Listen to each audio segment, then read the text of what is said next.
I'm here with the Association of African Universities Television, AUTV. I just want to say that without the media, you won't know what's going on in the world. Even with the media, you sometimes don't know what's going on in the world. So you need to tune in to the reliable sources who are really on the front lines, who can give you the information you need and give you facts, not conjecture, give you real news, not fake news. And this is the place to find it, AUTV. The voice of higher education in Africa.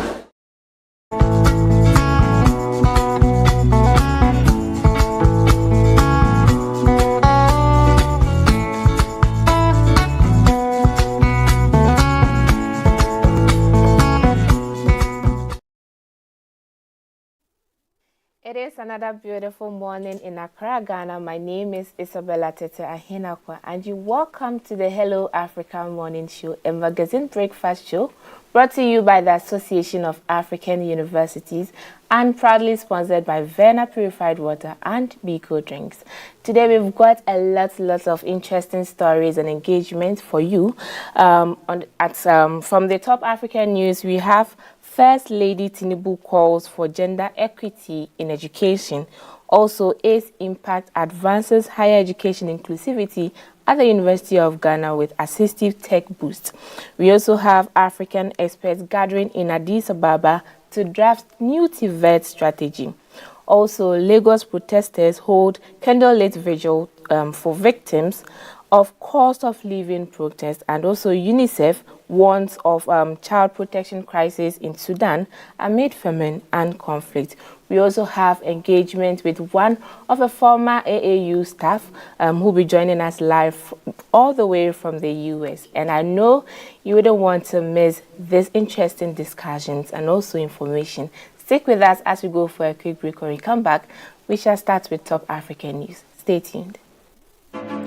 Explore a whole new world of exciting visuals with AAU TV. Get ready for a mix of interesting talk shows, interviews, discovery documentaries, and news on AAU TV. It's not just about watching TV, it's about experiencing something special. AAU TV reaches over 25 countries in Africa, bringing you a blend of knowledge and fun.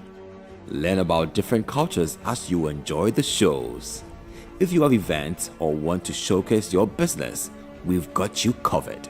Watch AAU TV free-to-air channel on satellite. Connect with us on Facebook, Instagram, and X, formerly known as Twitter, at AAU TV. Reach out on call or WhatsApp us at +233 26 629 6601 or +233 20 399 5210. AAU TV, the voice of higher education in Africa.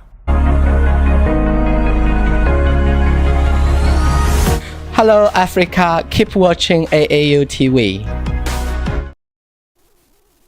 You're welcome back from the break, and thank you for sticking with us. Starting with the top African news, or first on our top African news, we have the First Lady of Nigeria, Tinubu, calling for gender equity in education. Now, Her Excellency Oluremi Tinubu has underscored the critical need for integrating gender equity into educational systems as a pivotal strategy to foster social change and curb violence against women and girls. Now, speaking at the launch of the We Are Equal campaign in Angola, organized by the Organization of African First Ladies for Development, Mrs. Tinubu emphasized the importance of educating boys and men to respect and value women as equals. The campaign focused on the alternative high school for girls, aimed to promote gender equality and support victims and survivors of gender-based violence. Mrs. Tinubu highlighted that early education plays a crucial role in shaping attitudes, beliefs, and behaviors, making it essential to include activities that dismantle gender-specific roles in teaching. Mrs. Tinubu lamented the rising incidence of gender and domestic violence, including rape and defilement, stating that a well-informed populace would be less likely to engage in such acts. She reiterated that education is not just about acquiring knowledge and skills, but also about instilling values of respect, empathy, and understanding. The president of Angola, Manuel Gonçalves Lourenço, who officially opened the conference, urged the First Ladies to use their platforms to address global conflicts, noting that women and children are often the most affected. He praised OEFLA's effort in promoting gender equity across the continent.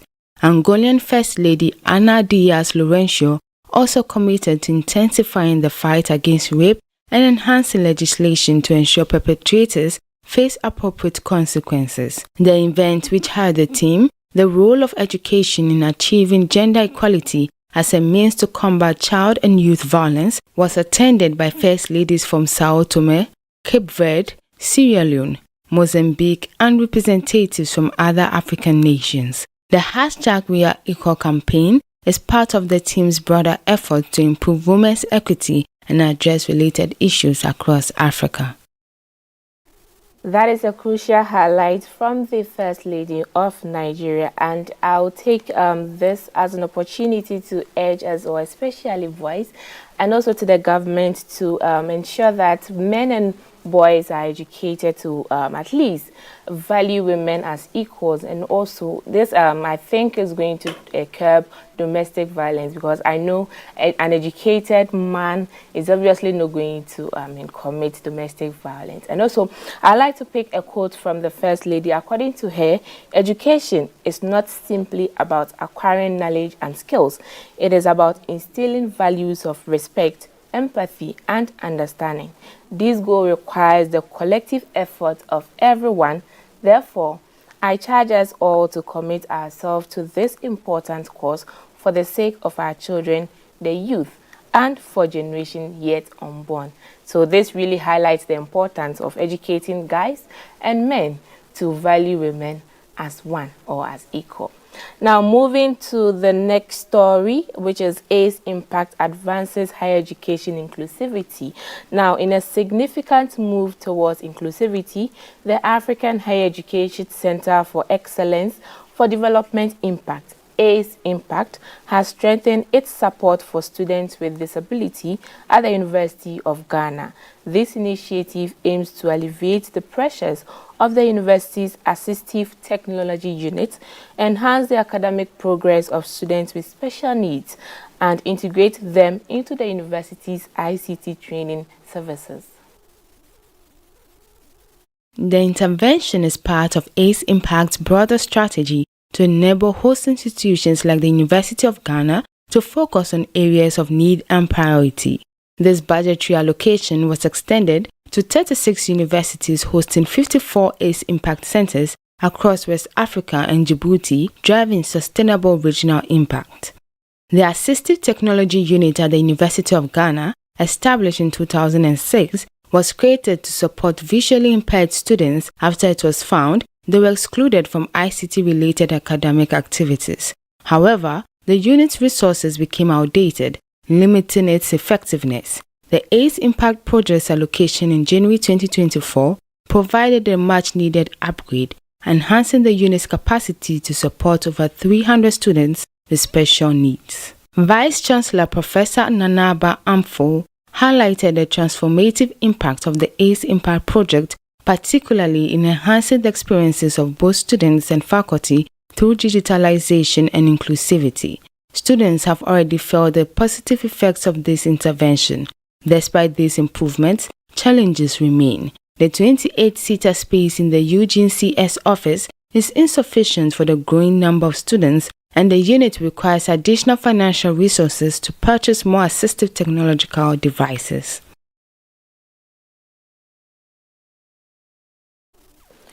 I really appreciate the ACE Impact's dedication to promoting excellence in higher education across Africa, and also ensuring that all students, regardless of their abilities, have equal access to educational resources. I know you may be asking, what is assistive technology? It's basically the tools that provide students with diverse learning needs. We have devices like screen readers, speech recognition software, magnifiers, and many more. And also, there have been comments about students with special needs having low academic performance. So I believe this initiative is probably, or obviously going to improve their academic performance and also ensuring more inclusivity university environment. Moving on, we have African experts gathering in Addis Ababa to draft new TVET strategy. Now, this week in Addis Ababa, Ethiopia, the Association of African Universities, in collaboration with over 16 strategic, technical, and vocational education training networks and organizations, are gathering to draft a revised continental technical and vocational education and training strategy. That's the CTVET 2025 to 2034. The strategy aims to guide African Union member states in building resilient and forward-looking TVET systems. The meeting is a crucial step towards aligning the continent's TVET systems with both continental and global development goals. By doing so, the revised strategy is expected to play a significant role in achieving sustainable development and driving economic growth across Africa. The drafting of the CTVET Strategy 2025 to 2034 is designed to ensure that African Union member states develop robust TVET systems that are responsive to current and future needs. The strategy will focus on equipping the workforce with skills that match the demands of evolving industries, thereby enhancing job creation and economic opportunities for African youth. Mr. Shinanda Akuma Kweku, representing the Association of African Universities, is working alongside over 16 strategic TVET networks and organizations during this pivotal gathering. The collaborative efforts aims to create a strategy that not only addresses the skills gap in various sectors, but also aligns with broader development objectives such as the African Union's Agenda 2063 and the United Nations Sustainable Development Goals. We are looking forward to the revised and CTVET strategy, and also I would encourage everyone to support all TVET initiative. When we look at the current strategy document, each and everyone has a role to play. We have the government's role, we have even parents has a role to play. So we are looking forward to this revised document so that all African Union member states can work with it. And also, I like the fact that over 16 strategy networks, TVET networks and organizations are coming together to revise this. This is also going to ensure that the strategy is comprehensive and also effective. At least we all can adapt to it. On Friday, protesters in Lagos, Nigeria, held a poignant candle-lit vigil to honor those who lost their lives during recent demonstrations against Nigeria's cost of living crisis and allegation of government corruption. This event, organized under the hashtag End Bad Governance, highlights the urgent need for change in Africa's most populous nation, Nigeria. The candlelit procession in Lagos was a solemn tribute to the lives lost during the ongoing protests. Demonstrators called for justice, insisting that those responsible for the killings must be arrested and tried, also calling for a democratic public investigation into the clampdown on protests across the country. Despite the tragic loss of life, some protesters believe that their efforts have been significant. Gideon Adeyemi, another demonstrator, expressed that the protests have successfully highlighted their demands and grievances, even though none of their demands have yet been met. Adeyemi emphasized that the struggle will continue until they achieve their goals. The protests have been fueled by Nigeria's escalating cost of living crisis, driven by surging inflation, which is at a 28-year high. The government's economic policies aimed at saving money and attracting investors have also contributed to the unrest. Now, moving from Nigeria to Sudan, UNICEF representative to Sudan, Sheldon Yett, has raised the alarm about a child protection emergency in the country, stressing that the future of Sudan hinges on achieving a ceasefire. Speaking from Port Sudan, Yett highlighted the dire situation in Zamzam Camp in northern Darfur, where a famine has been declared, marking only the third such declaration in 20 years. Now, yet describe the situation in Zamzam camp as a sign of the severe food insecurity affecting the region, likening it to a cannery in a coal mine. He emphasized the immense challenges UNICEF faces in delivering critical supplies for severe acute malnutrition, given the ongoing conflict and access constraints. The famine declaration in Camp Zamzam, as noted by the Famine Review Committee, reflects an extremely alarming situation, with children and inhabitants facing desperate conditions. UNICEF is working tirelessly to deliver supplies, but the ongoing war, banditry and access restrictions are making it nearly impossible to reach those in need. Yet stressed that without a ceasefire and safe access agreements, the situation is likely to deteriorate further. Yet also highlighted the broader impact of the conflict on children, noting that around 18 million children are out of school. He visited a camp near Port Sudan where students are accessing remote education, underscoring the importance of schools not just for learning but as safe spaces that provide a sense of normalcy for children. As the rainy season approaches, UNICEF is preparing for a potential surge in diseases such as cholera and malaria, yet recently met with the Minister of Health to discuss a vaccination campaign and the distribution of bed nets and anti-malaria drugs. He expressed concern that the conflict has forced people to move from areas relatively free of malaria to those with higher risks, potentially leading to an increase in cases. Yet also reported a 5-fold increase in grave child rights violations and stressed the need for comprehensive support for all children in Sudan. He warned that malnutrition and lack of food often push families to resort to negative coping mechanisms such as child labor and early marriage, and called for a holistic approach to address the myriad challenges facing children in the conflict. That is quite disturbing, especially when we do not fully see the impact of the war on the country due to limited attention and also lack of international security support for civilians and minimal humanitarian aid due to imposed restrictions. Now, according to Edem Wosuno, the Director of Operations and Advocacy at UN OCHA, in her address to the UN Security Council, 26 million people are experiencing acute hunger, which is quite a large number, and also calls for the urgent need for us or for the Sudanese to, end the conflict. This will be the end of our top African news. Moving on will be the our engagement with our guests. Stick with us as we go for a quick break. When we come back, we'll continue with the production. Are you a university, college, high school, private organization, NGO, individual professor, instructor or facilitator seeking to take advantage of the numerous benefits of online education? Look no further. The AAU eLearn Africa LMS is a great opportunity to begin your journey to online course development and creation for teaching, learning and training purposes. AAU eLearn Africa LMS, which is a partnership between the Association of African Universities and eLearn Africa, has made available ease to use online learning tools to all stakeholders within the educational ecosystem of the African continent.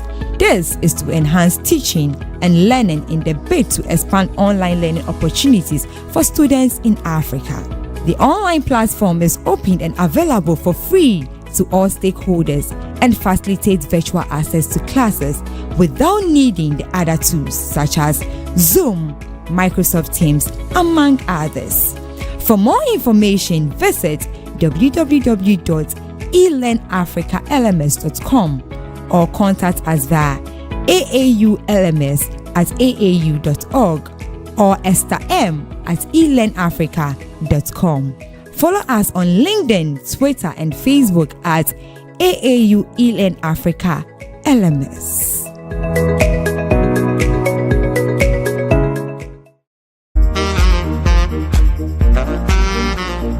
The sages CGC show is back on your screens.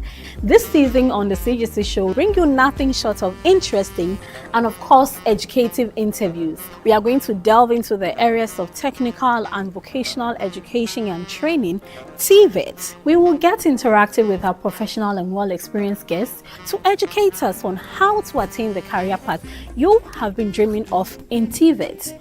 On the show, we focus mainly on highlighting career opportunities and job prospects available in the program you are studying or yet to read at the tertiary level. Better yet, we help you understand that whatever venture you are in can contribute to the economic development of our beautiful continent. Join me, Mr. Ko, on the CGC show on AAU TV as I engage experts and professionals to help build and nurture your career. The CGC show, your trusted pathway to your dreams.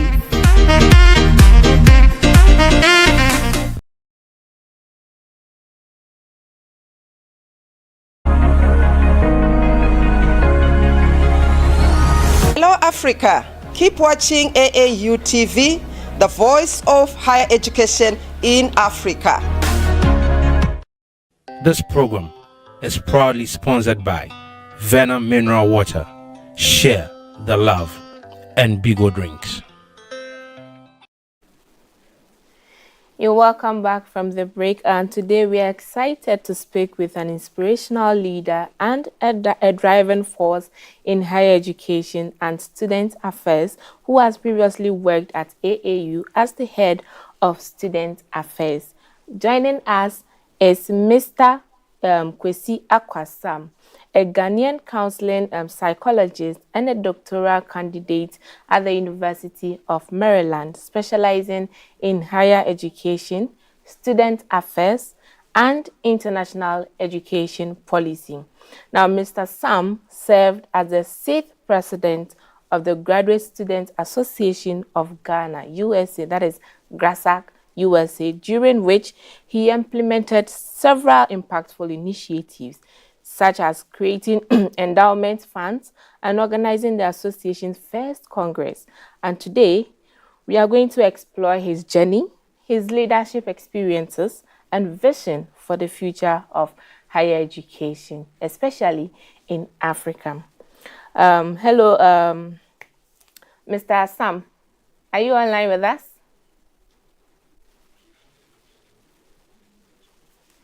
Okay. We'll be waiting for him to join us online, but then I would like to give a brief overview of what we'll be discussing. Just like I made mention, he's going to give us some brief information about his background and also his journey from Ghana to the United States, being a staff from the AAU here. And it's been quite a long time since I saw him though, and also his position as the 6th president, yes, of the GRASAC USA at Maryland University, and also being a doctoral student in the field of higher education, student affairs, and international education policy. At least he needs to share his experience with us so that students, as well as myself, interested in that field can take some lessons and also some best practices from him. We are really looking forward to engage with him. I don't know if he's online. Mr. Sam, please, are you online?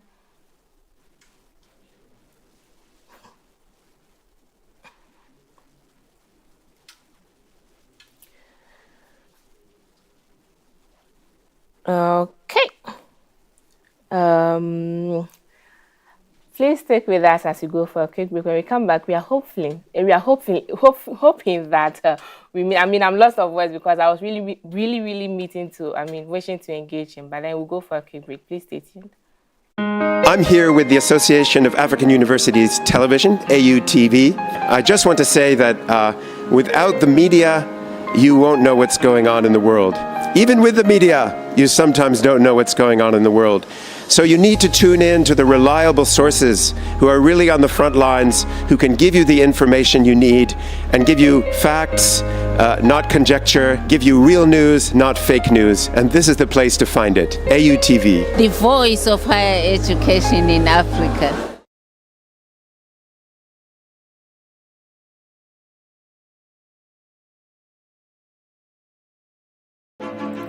Explore a whole new world of exciting visuals with AAU TV. Get ready for a mix of interesting talk shows, interviews, discovery documentaries, and news on AAU TV. It's not just about watching TV, it's about experiencing something special. AAU TV reaches over 25 countries in Africa, bringing you a blend of knowledge and fun. Learn about different cultures as you enjoy the shows. If you have events or want to showcase your business, we've got you covered. Watch AAU TV free-to-air channel on satellite. Connect with us on Facebook, Instagram, and X, formerly known as Twitter, at AAU TV. Reach out on call or WhatsApp us at +233 26 629 6601 or +233 20 399 5210. AAU TV, the voice of higher education in Africa. This program is proudly sponsored by Vena Mineral Water, Share the Love, and Bigo Drinks. You're welcome back from the break, and that is what happens when you miss a former colleague and you really mean to engage with him. Like I made mention before we went for break, today we'll be engaging with Mr. Kwesi Akwasam, who used to be a staff of the Association of African Universities as the head of Student Affairs, and currently the 6th president of the GRASAC USA in Maryland University. Hello, Mr. Sam, are you with us?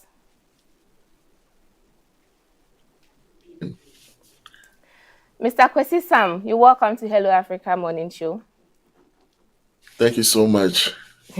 Good to see you. I was really wishing to meet you on today's show. Yeah. Good to see you once again. And I really miss you. See you. Great. Yes, I miss you all. And my regards to everybody back home. Right.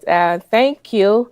So before we begin, I'd like you to share with us your journey from Ghana. You started here from Ghana before going to the US and also taking the role as the 6th president of the GRASAC US in Maryland University. Can you share with us the journey so far from Ghana to the US?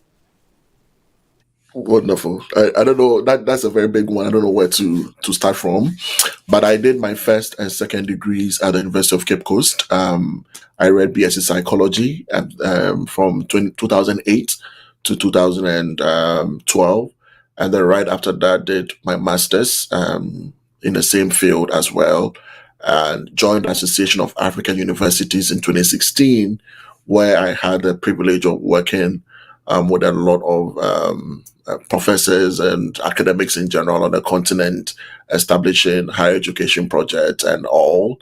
Then moved right from 2021 to University of Maryland for my PhD studies. And so for GRASAC, I've been with GRASAC for quite some time. So back in the University of Cape Coast, I served as the General Secretary for GRASAC, and then later on became the National Secretary as well. So when I got to University of Maryland, I joined the GRASAC USA version, and a year after, I decided to go in for the president position just to be able to establish some projects and programs that will really support or benefit the entire Ghanaian graduate students in the United States.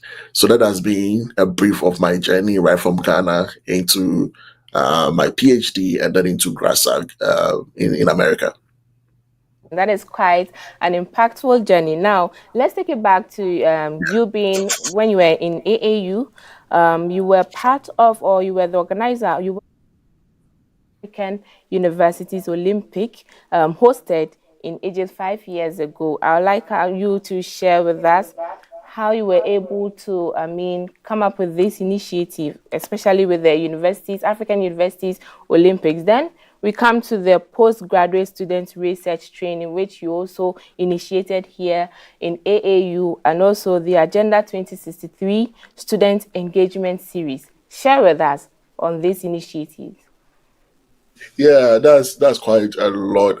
So we started the whole idea back in 2019, AAU in partnership with Al Azhar University. So Al Azhar I'm sure they still host our North African office in Egypt. And so right after the inauguration of the North African office of the AAU, we're looking at strategic programs that will support both the northern part of Africa and then the southern as well. And for students, one of the areas felt was going to benefit everybody was through sport. And so the vision was to look out for possible outlet to bring all students on the continent together beyond the academic roles and things that we do. So we came up with the African Olympics, African Higher Education Olympics, which was hosted by the Al Azhar University. And I think it was part of the AAU's inauguration programs in Egypt. And so we had University of Cape Coast, we had University of Ghana, we had UDS as well, and I think we had University of Education Winneba, and some universities in Nigeria and other parts of the continent competing for the very first time. And it was really awesome. We had all the track event, and I'm watching the current Olympics, and I saw some of our athletes who were within the same process. And Benjamin Azamati, who was a student at the University of Ghana at the time, who competed in the process. And then we had also one high jumper from University of Cape Coast, I think Rose. Yes, I've forgotten the surname, but Rose also participated in that process as well. And we had, I think, the University of Cape Coast winning most of the sessions, both the track and then other event as well. So that was that. And we just also, so my role as the head of student affairs was to create a lot of pathways for students. And so we did a graduate industrial training program where at the time, the vision was to create extra pathways for students to do internships at the AAU. And so the goal was to bring them together and then help them develop a project. So we brought IT students, we brought business and commerce, we brought communication students and other disciplines together to be able to develop a research hub or bank for the African continent, in a sense that if any industry player needs some research assistance, they can just go directly into that database, pick up the resources that were available. So it was amazing. We brought these students together to be able to develop the hub, the research bank. And I think at the time I was leaving the AAU, we were at the point of harvesting data into the database for industry players to use. And that was under AAU's academic industry partnership. So the best way was for us to really kind of create a synergy between industry and then universities. Then beyond that, I think there were other projects that we did to support students. We did a lot of mentorship programs and others as well. So there are some of them I may have even forgotten, but there were quite I think about 15 projects and programs that we were able to initiate under that as well, including the AUTV.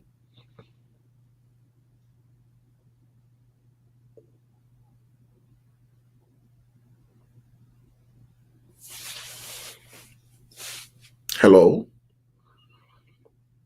Journey with GRASAC USA. Can you repeat the question? I think I missed you a little bit. We want to know how has your role and also your experience at the AAU before moving to US, how has your role and also experience shaped your leadership journey with the GRASAC USA? I think it has really, my role at AAU really made a significant impact in my leadership here at GRASAC USA. One of the things is resource mobilization. And so I really learned a lot about resource mobilization throughout my period at AAU.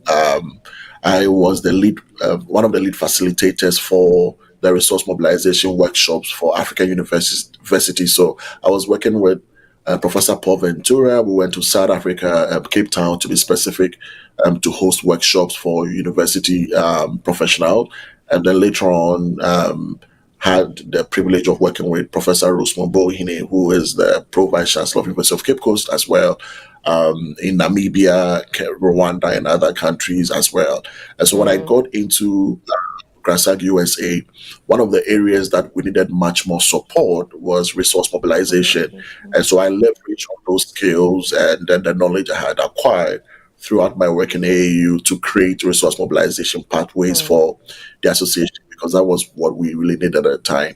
And again, I had built a lot of partners, right? And so working with AAU gave me the opportunity to work with various industry players and then others in the higher education ecosystem, not only in Africa, but also in the United States. So it was kind of very easier for me to really leverage on those platforms and build strategic partnership for the association, especially who our first conference ever as an association in the United States. It was really important that we brought in other stakeholders on the continent and then also within the United States as well. So my role and what I did in AU, I learned a lot of diplomacy, and I think being the president in the United States, diplomacy is really one of the things. Working with the ambassadors and working with other high-level dignitaries in the United States, I think that diplomacy is one of the key things that we need. And I was able to acquire all of that through AAU. And then leadership is one of the back on the continent again, working with vice chancellors and working with high profile personalities across our universities. I kind of learned a lot of cultural sensitivity and all of that. And all these skills and tidbits really helped me in my leadership as the GRASAC president. Interesting. Now talking about resource mobilization, during the GRASAC USA inaugural Congress, outlined 5 strategic goals, and as part of the goals, you have established the GRASAC USA Endowment Fund and also the GRASAC USA Giving Day Fund. On all these named in honor of the founding executives and also executives, and these are some of the strategies you've established to mobilize resource. Now, what inspired you to establish this initiative, and how do you see them benefiting future students and also members of the association? Oh, thank you so much.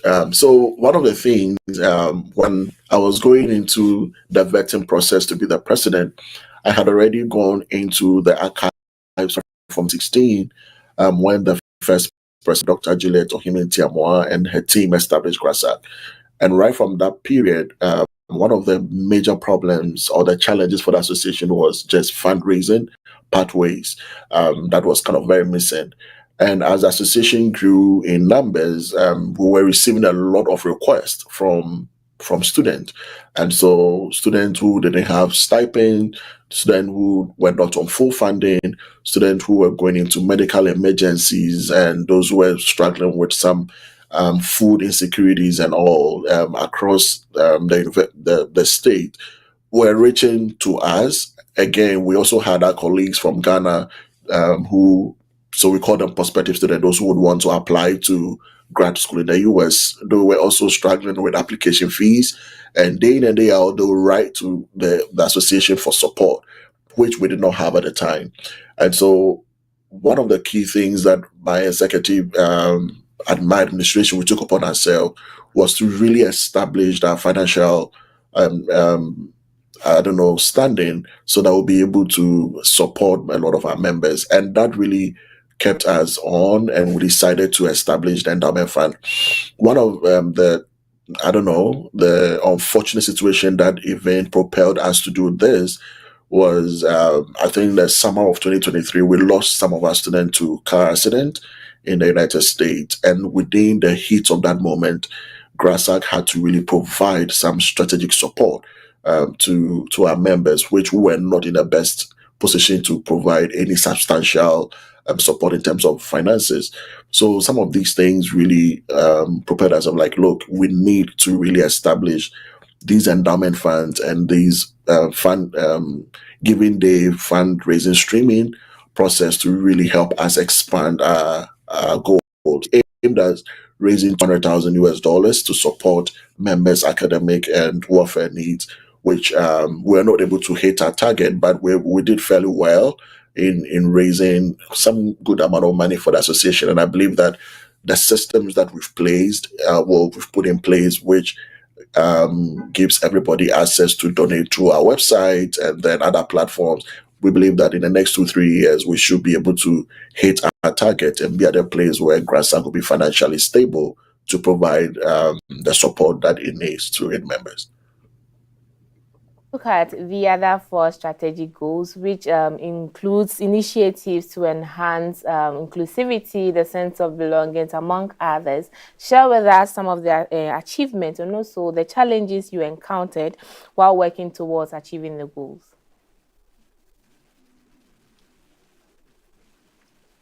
It's a lonely journey.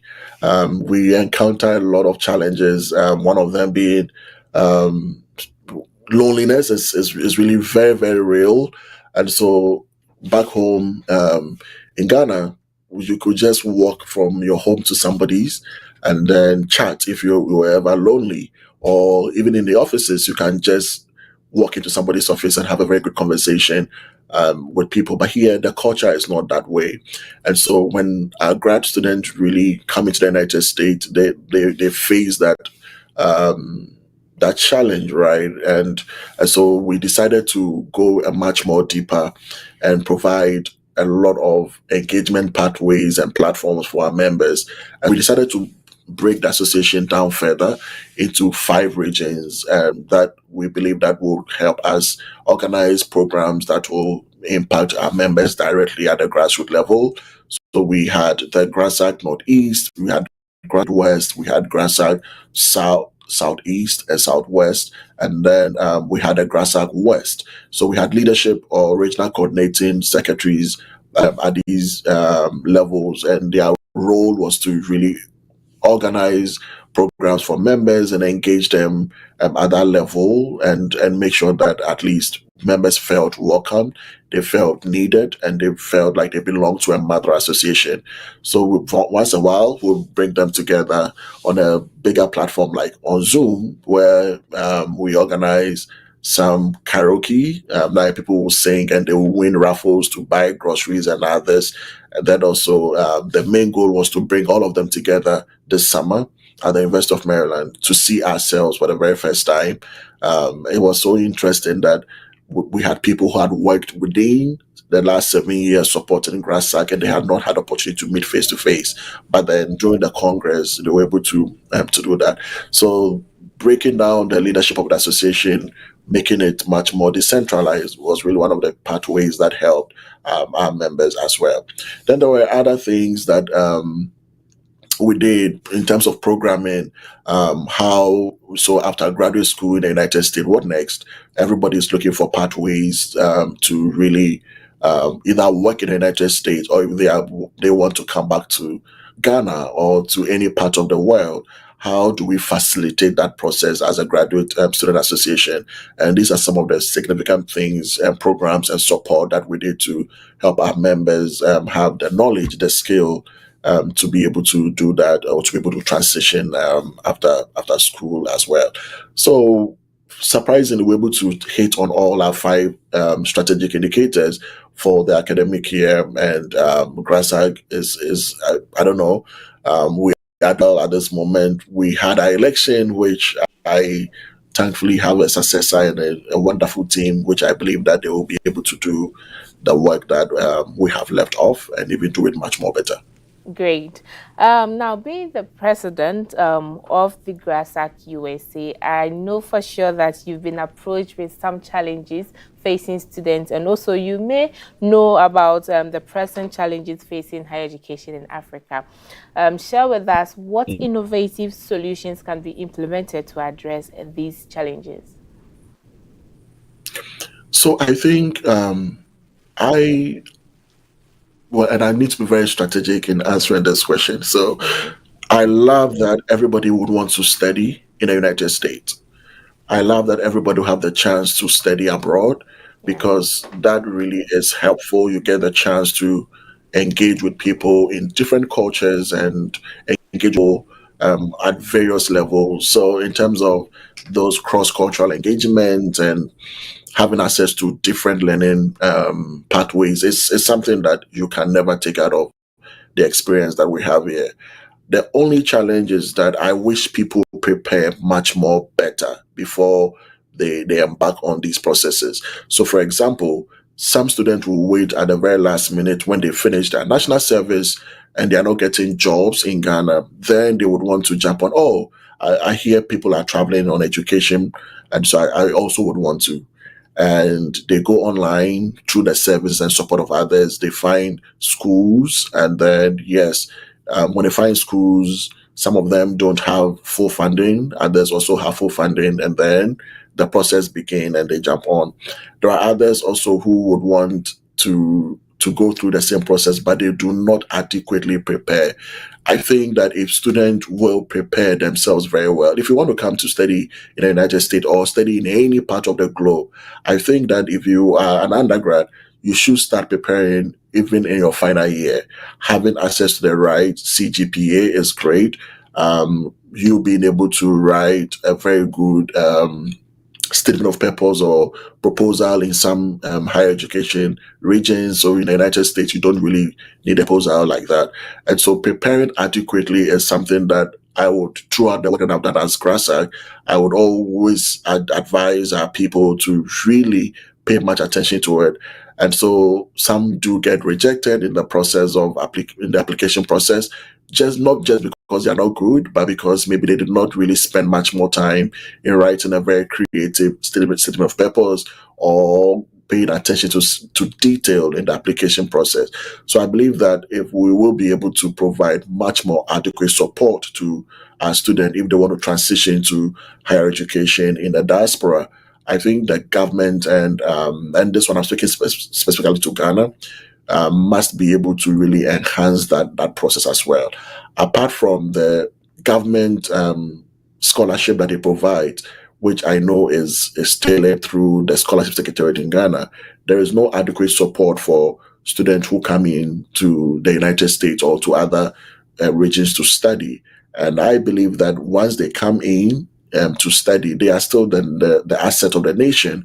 And so in terms of providing adequate support, that special pathway to know and to find out how they are doing and how the academic process or journey is going and how can they be of huge benefit back after their school back to the nation. These are some conversations that we need to have. And I'm glad that throughout our administration, we're able to have that partnership with the embassy and creating some of these conversation platforms with the embassy to make sure that at least the embassy is better positioned to provide support to the students who are in the diaspora. Because look, if you're able to provide adequate support to them, they would go through the school process and they'll come back home, if not in person. Whatever they do will benefit the country at large. So those are some of the things. But in terms of the entire higher education on the continent, I think that, and I tell people, there's no significant difference in the content that we study here in the United States and in the diaspora. The very things that we used to study back home is the same content, but the difference is the approach, the teaching method, and the difference is the resources that students have here, which is not the same back home, right? And so the psychology content that I studied at the University of Cape Coast, I may be doing the exactly same in the United States, but the teaching method is different. Okay, so there are different pedagogical skills, there are different projects, they are hands-on.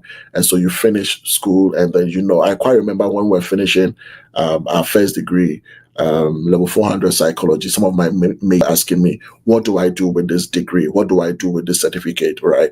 But here in the United States, before students even get to their senior years and they are graduating, right, there are a lot of internship pathways in the school system. There are a lot of career programs and all. There are a lot of matching. So nobody is left behind in terms of looking for what next to do. And so these are some of the things that are kind of missing in our system on the continent. And that is why I am very much passionate in student affairs and student development. How do we position our universities in a way that will better support student learning outside the classroom? So if I am coming back to the continent, I'm much more interested in how the out of class engagement and everything translate to the entire knowledge ecosystem that students build or leverage on whilst they are still in school. And these are very, very important. So you don't wait till the 4 years or the 2 years or 5 years of your study before you are thinking about what next to do. And so being intentional, be purposeful in the educational planning process is what is much more needed. Creating those pathways with industry players, having students study abroad, students have access to resources and all. So my university is closer to Washington, D.C., and as a student, there are times they take us back to the higher education institutions in DC and have the chance to learn and also ask the critical questions with these industry players. So you understand what you study in the classroom. So you don't wait till you finish your 4 year or 5 years degree and you are now going to leverage or you are now going to work with industry players. So these are some of the conversations we're having back home whilst I was working with AAU, and I think they are still much more relevant. How do we make sure that our students have the best of everything, and we have the resources back home, and I am very confident about that. But being intentional and being purposeful and being strategic is what is missing. These are the missing links, and I believe that we will be able to do something to really support that process. Maybe after school, who knows? Okay, thank you for your the insights shared. Now, looking forward, what are your hopes and expectations for the future of the association, and also how can it continue to grow and support its members? So I'm very confident and hopeful for GRASAG, and I just want to use them to thank all the past executives, right from the founding executives to my administration. I think every administration brings in a unique set of skills and vision that moves the association from one level to the other. And so I am very hopeful that the things we've been able to do, we've been able to set the ground for the association to flourish. And that is what I always tell people. And so I'm very much hopeful that GRASAG next year, yes, next year there's going to be another Congress, which will be bigger and better than what we did this time. I'm so much hopeful that they will be able to raise a lot of money, right, to support our members because of the partnership we've already created in terms of organizing programs. All these things are set, and advocacy for our members across the various universities. One of the vision that the current president, Mr. Victor Kojode, shares is that he wants to set up GRASAG at the various institutions. So we are going to have, just as we used to have in Ghana, GRASAG UCC, GRASAG Legon, and all. He is moving the association to the next level where we're going to have, let's say, GRASAG Maryland, GRASAG Wisconsin. That. So then that helps us even get in touch with our members much more, and then provide the adequate support that they need. So I think that is really exciting, and I'm very much hopeful that the next administration will flourish and do more according to the strategic goals that we've set for the association for the next 10 years. I must say that I like the fact that you made mention you're looking forward to coming back to Ghana and also to impact on Africa's higher education. Now, as a doctoral student specializing in higher education, student affairs, and also international policy, I know your research interest is going to be in this field. Now, how do you plan to contribute to the higher education system and also student affairs with your interest in the field you are specializing in? Sure. So I'm always interested in the processes in the universities. So my research goal and interest, I'm always looking at how university-wide policies really impact students with marginalized identities, right? So when it comes to Ghana, there are students who are disabled, right? Students who we don't even use the term anymore, who have special needs. There are students who are not the traditional university student. We have students who go through a lot of challenges, and students who have academic challenges and all. How do we ensure that everybody, right, and the word is everyone, who applies to go through the school system is not left behind. So how do we set up policies that really support students, whether you're coming from a rich home, you're coming from a good senior high school or not, or a deprived high school or not? How do we provide adequate support services to all students so that everybody will thrive academically, socially, everybody will develop psychologically, everybody will have access to the basic resources that every university has in Ghana. And my focus is not just only on Ghana, in Ghana, but in the entire continent. So how do we revamp student affairs practice on the entire continent? And you remember that back home, I began the establishment of a network which brought together all student affairs practitioners and deans across the continent. And that is one of the ways I'm still working on that whilst in grad school, but how to really retool. So we do not technically have student affairs practitioners. Most of us are paraprofessionals on the continent, right? And so how do we provide academic support services? How do we provide professional development services to them?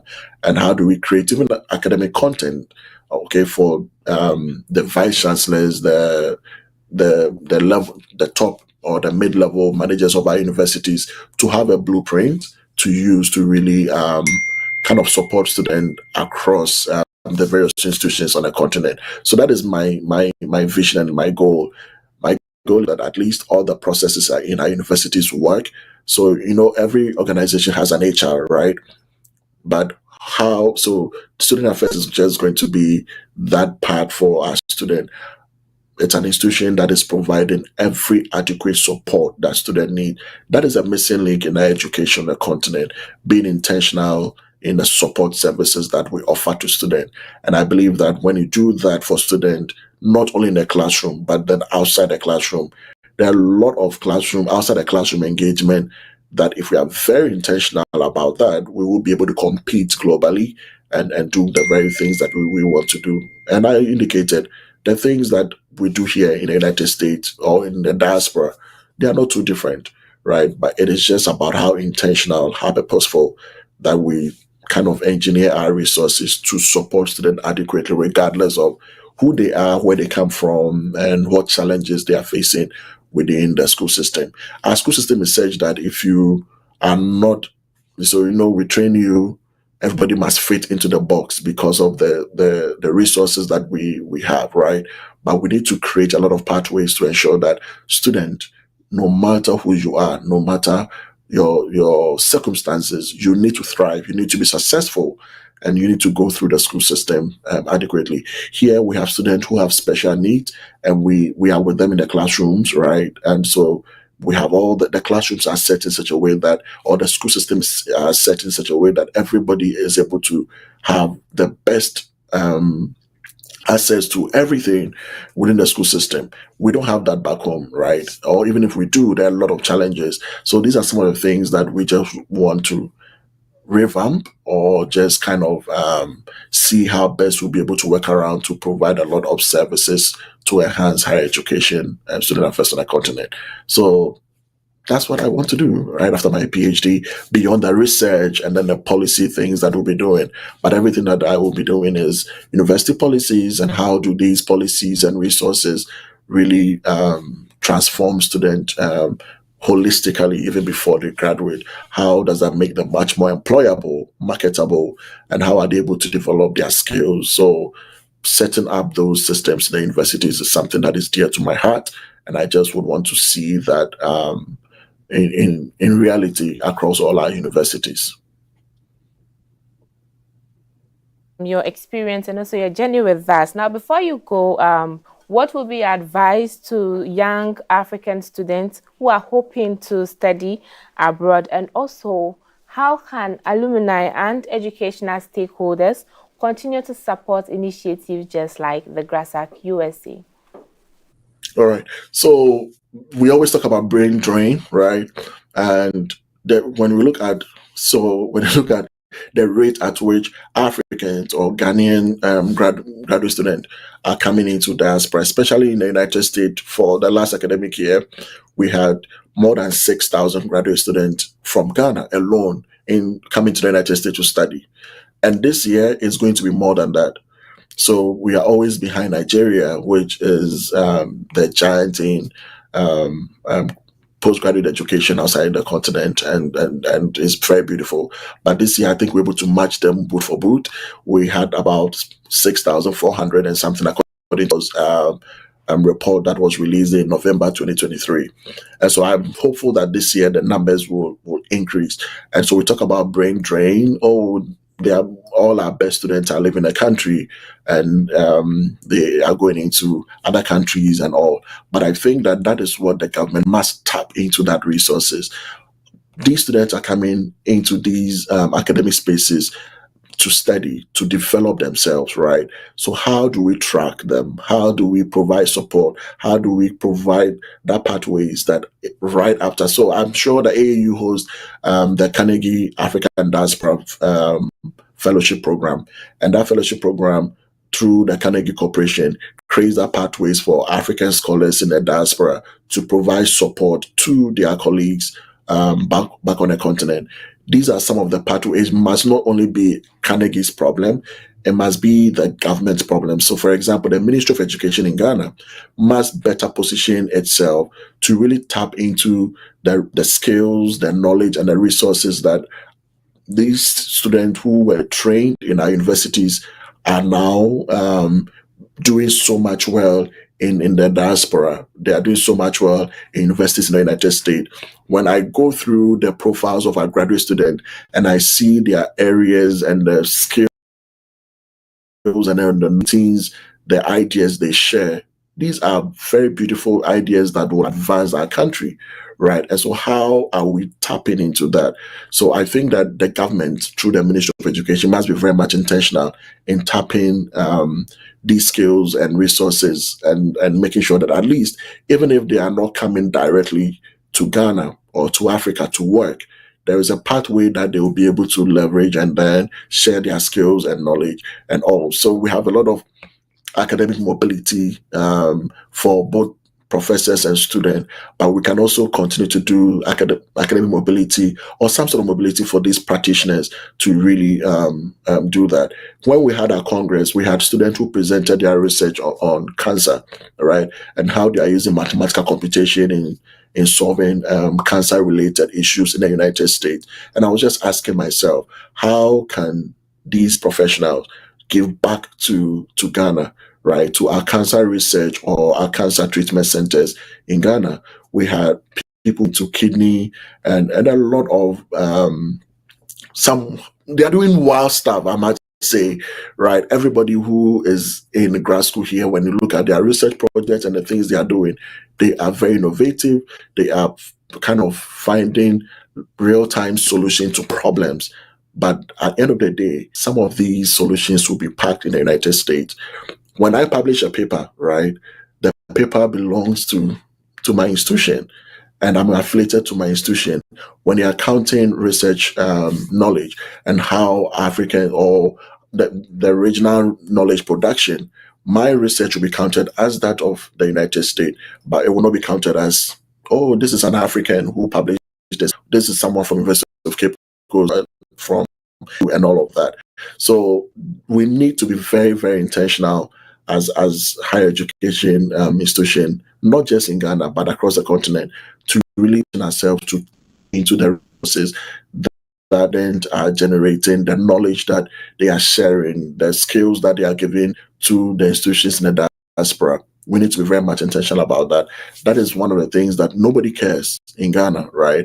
When I finish my PhD, nobody cares whether I need to give back to Ghana or not. I would want to find work in the United States or want to find work elsewhere, right? But because I had the opportunity to work in an institution that I saw the major problems on the continent and went ahead to do PhD in it, I still feel that obligation that I need to really give back to the continent.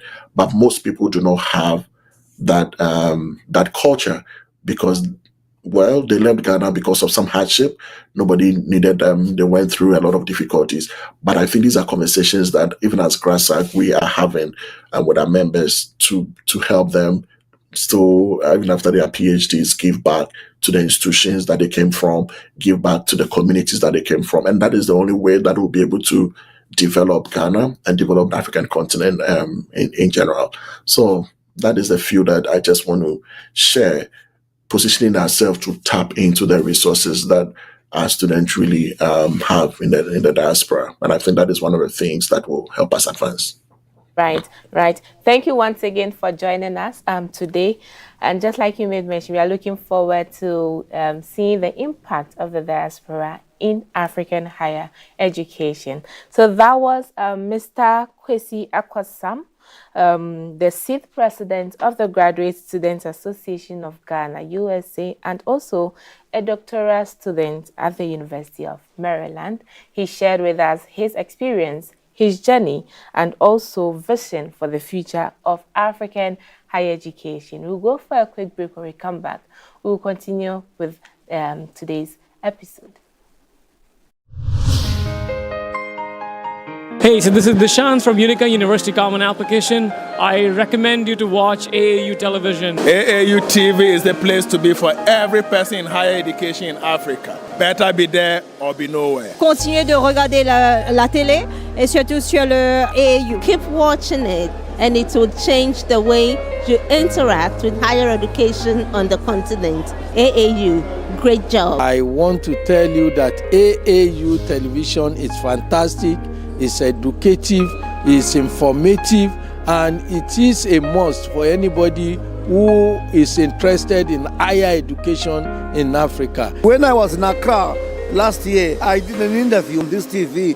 It's a very important mouthpiece. It's a data, it's a bank of all we need for the development of higher education in Africa. People should make an effort to view it because it discusses very current issues of development across the continent. I believe that the station will continue to promote the overall development of Africa, particularly in the tertiary education sector. AAU TV provides a platform and shares a lot of information to a broader audience. So we wish you all the best and please continue serving AAU TV, the voice of higher education in Africa.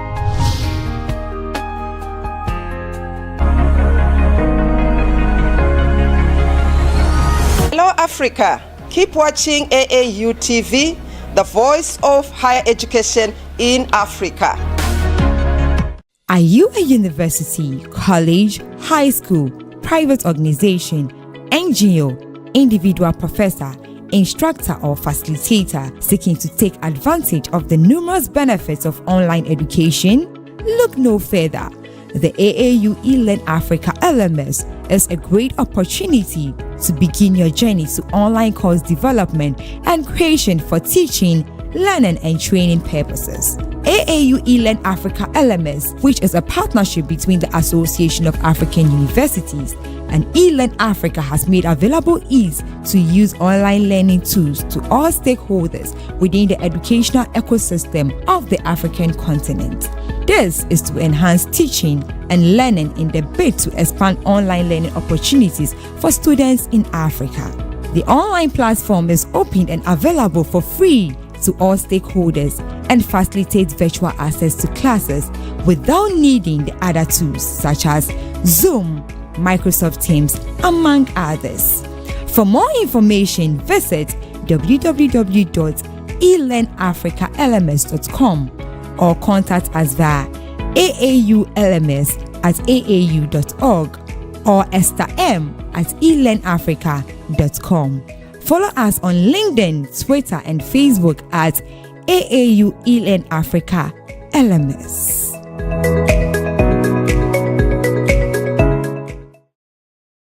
This program is proudly sponsored by Vena Mineral Water, Share the Love, and Bigo Drinks. You're welcome back from the break, and just as you can see, I am joined here by my co-host Naomi Daku. Naomi, Hi, welcome. thank you, thank you. You look good. Thank you. You look good too. Thank you. So to begin with the news portal review, we are taking the first story from the University World News, and it's about ministers adopting a continental AI strategy for 2025 to 2030. Now, the story says African Information and Communications Technology and Communications ministers have adopted a continental artificial intelligence strategy and African Digital Compact that is proposed to run from 2025 to 2030, which includes a proposal for an AI ethics board that can review research applications in the field. Now, going down to African Digital Compact, at the meeting, the ministers endorsed the African Digital Compact, which is the continent's common vision of the transformative potential of digital technologies. Also, in terms of challenges according to the strategy, Africa faces a number of challenges and barriers limiting AI uptake. That's very true. Notably, gaps in internet usage, a lack of computing platform, and limited data availability for training AI models, and a scarce supply of AI skills, which inhibits the use of AI for social and economic development. Also, there's been a brouhaha about students using AI in lectures, using AI. I mean, we involving AI into academic activities. So there's a lecture at Zimbabwe's Manakale State University of Applied Sciences Department of Agricultural Economics and Development, Fortune Mijeri. He told the University of World News that African universities can benefit from AI by integrating its curricula, conducting research, and collaborating with industry.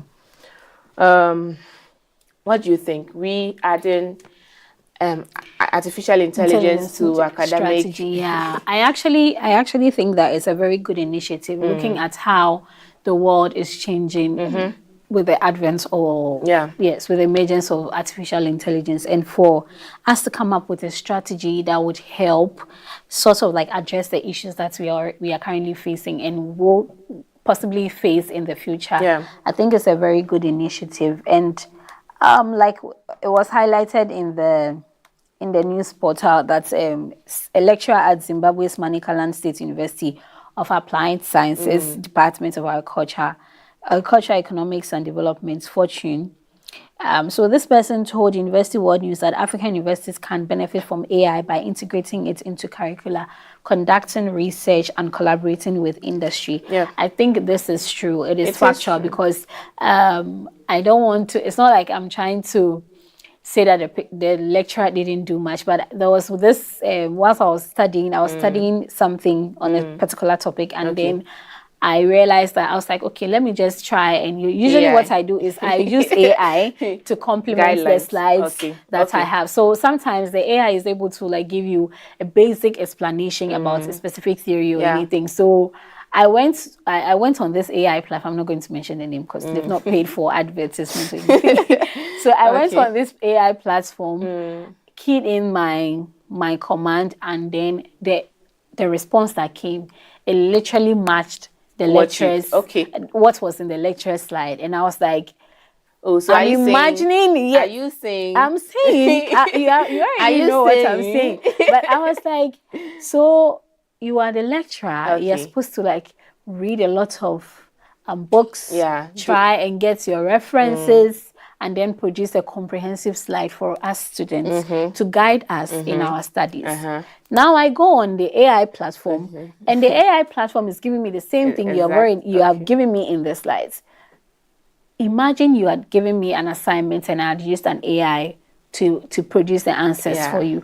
These lectures would have fumed up. So I was like, if you are embracing, you think that you need to incorporate AI in whatever research you do prior to like coming to the lecture hall to teach, I think it is also ethical that students use the AI to do Oh, the it assignments. is. I mean, yes, because soon it's going to be. but there are some apps, there are applications, there are softwares that help you to detect whether or not an assignment is AI generated. Yeah. And that is where I personally have a problem, because if you, the lecturer, the slides you've given me, I can literally use that same application to determine whether or not you used an AI tool. I understand. Okay. Why would you also now say that you are going to use that? Because I don't do that to you. Yeah. You have done your research, and I believe that whatever you have given me is the right thing. So if you tell me to go and do an extensive research on something and I use an AI tool to generate my answers, I don't think I should be queried on that. Okay, so let's not compare whether you are using AI or you're not using AI, but let's look at how we can use AI. Obviously, AI has come to stay. Yeah, it's just like initially we used to write letter, post through the post office. Now email is there, electronic assistance and all that. Exactly.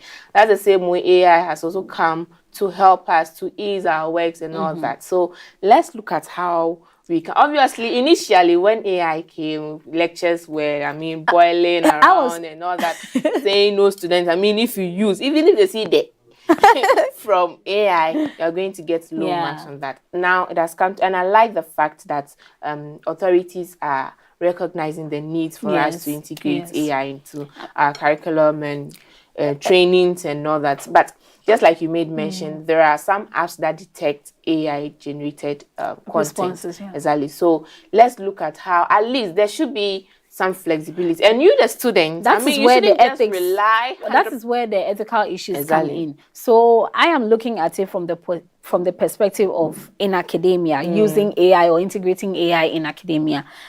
I don't think it should be a problem. I don't think it should be a problem that a student would use an AI to do his or her assignments. Same as the lecturer using AI to get some more information about a specific topic before coming to lecture. So I am looking at, I think the problem we need to address is how are we ensuring that whatever way that we are using it is actually ethical.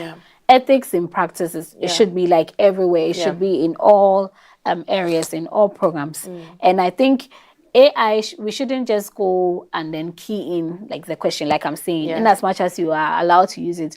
I don't think that maybe plagiarism percentage could be raised, because obviously people are using this plagiarism percent. I also have issue because very soon you type your name, Isabella Tetahinakwa, and they'll tell you that yes. Serious, because even the word my name is plagiarized. Yes. So you need to reference almost probably everything. The software engineers have to. They have to do something about it, and then we need to also come up with some strategies, which I believe this continental strategy would look at how to use AI ethically, how to incorporate it or integrate it in academia, our research and everything that we do.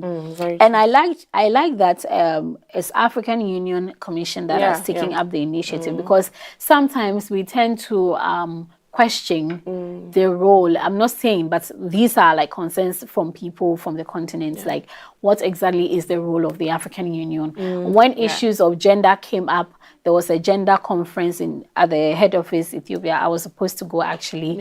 And then now we are talking about AI. So it tells us that as and when the need arises, they come up they try as much as possible to address. So yes, it's kudos. I would say kudos to them. They are doing a good job. And we need to get a strong AI policy. Yes, a strong which is going to guide us in implementing these initiatives or the strategies. And it's not just about drafting the policies. No. We have issues about implementation we have as nice policy documents, but when it comes to implementing them, and even doing the monitoring and evaluation. Exactly. Of course. How do you, if you don't implement it, obviously you cannot even do monitoring and evaluation. So the implementation has to be enforced. That is where the issue is. True. And our second story, do you have it? Yes. Okay. So our second story is talking about the AAU launching the first Africa-wide universities research archive. So the Association of African Universities is investing 60,000 USD, which is United States dollars, in an electronic research archive in which all research outputs by African universities published in international journals will be captured automatically and archived as soon as it is published. The electronic archive is anticipated to be ready in the first quarter of 2025 and will constitute a comprehensive database covering more than 2,000 universities and research institutions from across Africa, to be unveiled under the African Research Innovation and Development Network, AFRID, set up by the AAU last year, 2023. The platform will serve as a database of all scholars in Africa and their scholarly research works. And Prof. Olushola Oyewole, who is the AAU Secretary General, said that by doing this, we can encourage the research strength of each university, and we can go to any university and tell of their research activities, and we'll be able to know and identify the research contributions of African researchers in each of the selected development areas. So I don't know if you already know, but there's the first meeting for the food technology and food security, all those in the food or nutrition, food and nutrition sector or field. So there's a webinar that Prof. Obadina Adewale will be hosting. He's actually hosting it on the 27th of this month, and it is also under this same initiative. Okay. So under the AFRID, we all know what the AFRID is, the African Research Innovation and Development. Yeah. So we are looking at bringing together, the AFRID looks at the broader perspective of bringing all researchers. Yeah, now the AAU is trying to like put them into specific thematic groups. Yeah, I think we discussed that. Yes, where they launched there. Is it the climate change? Yes, the climate change. So that was the first one, and the next one is the food and nutrition sector. So we are trying to put together all the researchers under food and nutrition, trying to target the institutions who are doing more in food technology and food and nutrition, and then we'll put them together, try and see what's the research that they have done, and then put them in one database. So if let's say we are looking for people in engineering, we are looking for people in the pharmaceutical. So you remember we had the USP, United States Pharmacopoeia, and the AAU partnered to host a webinar for only the pharmaceutical people in the pharmaceutical. So we had to now go into the AFRID database, try and invite those people in the pharmaceutical sector and participate. So those are some of the benefits. Once we are able to identify that this is your thematic area, these institutions are there and these are the researchers, we can put it together, come up with initiatives, and also highlight some of the things that you have done to promote or to bring about some positive change in the specific sector that you operate in. I think it's really a good, and it's even about time we have a data which involves or have all these research outputs, findings, and everything. Because if currently we are looking at incorporating AI, especially, you know, these AI, when you put in the prompt, it goes to pick database or what people have published and give you the response. Exactly. So it's about time we have that platform that brings or put everything together. And we've been preaching open access. I was just about mentioning that. How are we opening the access to our findings? There are lots of research work done, but we don't even know where they are stored for people to tap into that knowledge, to build on it, and to even come up with new things.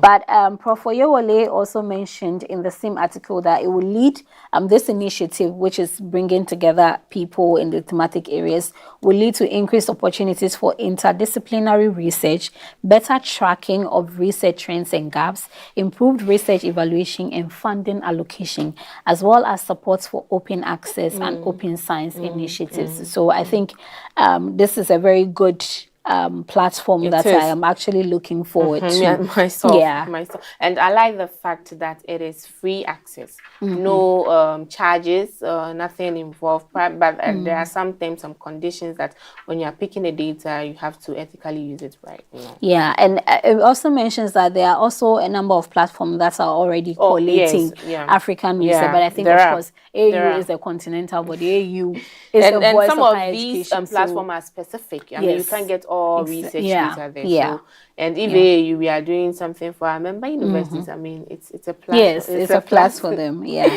We need to sell our members to the world. We need to expose them to we need to expose their works to the other parts of the world as well. So and this is even going to motivate students to publish their work rather than keeping it in the shelf, because according to the story, when you publish, it goes directly to so that data. this is quite random, but let me ask you, in your school, I am sure you came I'm done, please. I'm sure you came across some students' research. Oh, a lot. Research works. No, I was exactly.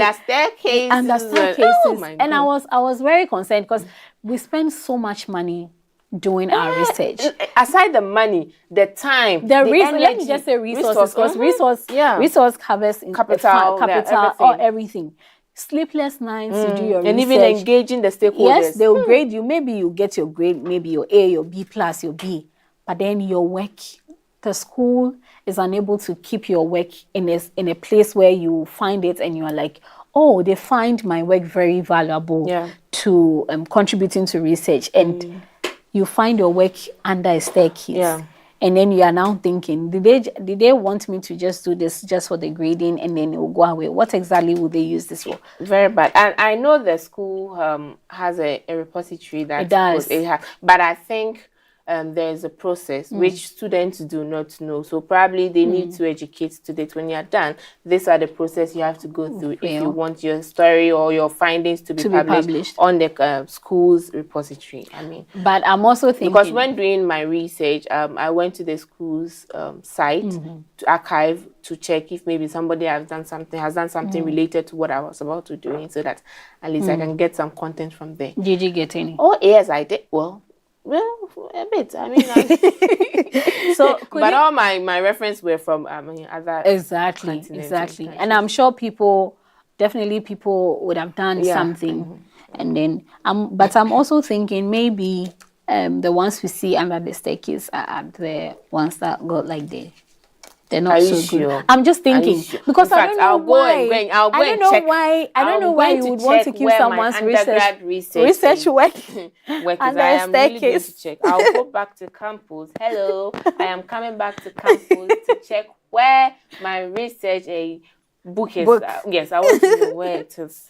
I mean, I graduated, I think 6 years ago. I'm coming back to check where it is.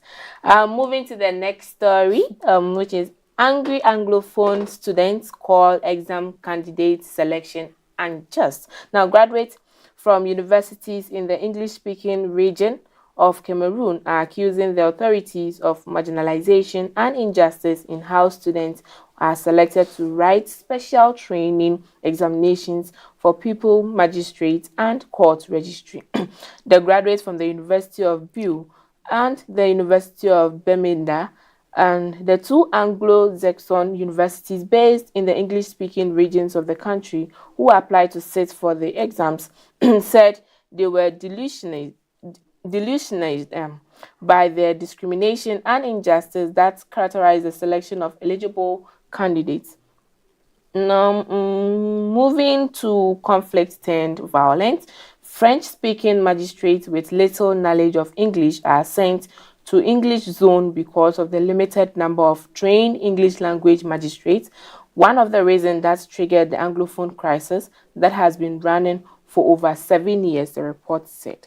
Now, it's noted that in 2017, the Anglophone Lawyers Against Injustice protest had become a violent separatist conflict. According to the report, deadly conflict has been exacerbated with many apparent attempts to silence human rights defenders, activists, academics, students, lawyers, and journalists who speak out against atrocities committed in Cameroon's two Anglophone regions. Naomi, these are English-speaking students who are not happy with how students are selected to write and the special training examinations.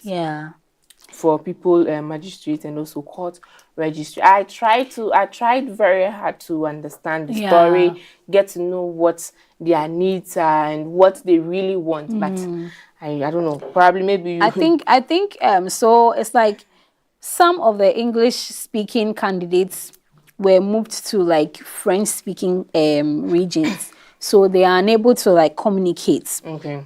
They are unable to like write the exams as they would expect, because it says that the English speaking candidates say the general ENAM exams, as opposed to the special recruitment, contain hardly any names of applicants from the English speaking regions. So if, let's say, I'm an English speaking candidate, ideally I should receive some applications from the English speaking regions. But if I'm an English speaking candidate and you admit me to from the French speaking region, obviously there will be some language barrier, and you will not be able to like pass the examination. I think that is where the conflict is. Yeah. I'm going. It says this talks about the special training meant to fill void. It says in 2019, Cameroon's government acknowledged the Anglophone region's distinct identity by giving them special status, according to an article in the Conversation on 15 December 2024. Experts says the special training of English-speaking magistrates was an added element to quell the crisis and bring justice to the training system. In defense of the list, however, the government said the exams are for students of English expression, irrespective of the region of their origin. Well, I don't know. They are not happy with how they are being selected to write the exams, and according to them, it looks like there's some kind of favoritism towards the French-speaking students. So. We urge the government of Cameroon to at least listen to what they want to be done. And I would really appreciate if we could get someone to speak on this particular topic, to understand what I believe that language has more impact than we know. It can bring about conflict, it can bring unity. So if people are talking about, or they are unhappy about something which is based on like language preference and all of that, so maybe we'll bring you more details about that story in our subsequent episodes. Yeah. But away from that, we are going to go into one story that we saw on the University World News portal, which says that academic activities in Nigeria's higher education sector have been disrupted since the start of the nationwide End Bad Governance protest on August 1, as the violence that ensued during the civil society demonstration led to deaths and injuries, as well as the destruction and vandalization of public and private property and businesses. So on the 4th of August, President Bola Tinubu addressed the nation and appealed to protesters to end demonstrations and embrace dialogue. He said he understood the frustrations driving the protests and assured Nigerians that his government was committed to addressing citizens' concerns. Meanwhile, prominent commentators like Professor Wole Soyinka, a Nobel laureate, have expressed dissatisfaction with the president's address, saying it did not address the concerns of the demonstrators. Subsequently, the protests continued.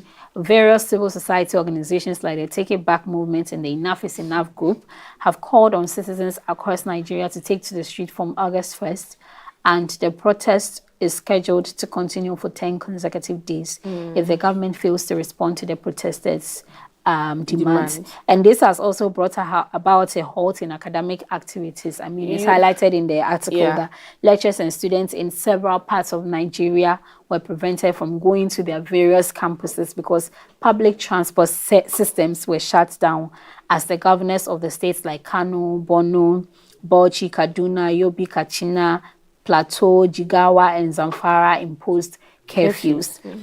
You remember, I think last 2 weeks we discussed this, and we even appreciated the academic institutions and authorities for not stopping academic activities, at least as the protests were ongoing. Academic activities were also in the process. Now there's curfew. I saw this story, I was like, oh, so soon. Now there's curfew. What happened? Apparently, the protesters were they moving? Okay, well, I think it was a bit risky for students to move from their house to campus to learn. Yes. It's quite sad. It's very sad. And I think demonstration in Nigeria is becoming a thing now. Like almost every time, once there's an issue, it goes on to the streets. Protesters take on the streets. But I always say that sometimes you may do your protest, you may do your demonstration, but it's about how you go about it. And even the reaction from the authorities. Once you see that these authorities or these people in power are sort of like understanding you, or they are getting to understand that, oh, this is the angle that you're coming from. Once the issue is addressed, obviously you know that there should be some calm. You know that, oh, definitely things are going to get better. But like it was highlighted in the article that some people were not even happy with the address, the president's address, of course. And there was this funny thing that happened. So the president's address, or the president's speech to be delivered to address this issue was actually leaked. It was leaked on social media before he came to address the nation. So it was leaked. People are like prepared for him. So with punches and it was everything. Actually very funny, and that is where like state agencies or people that work closely with governments should do their work well. As a communications person, I was actually very sad to see that the president still went on to deliver the same speech that had leaked. There was this video where he was reading and someone was watching him on screen and he was reading word for word.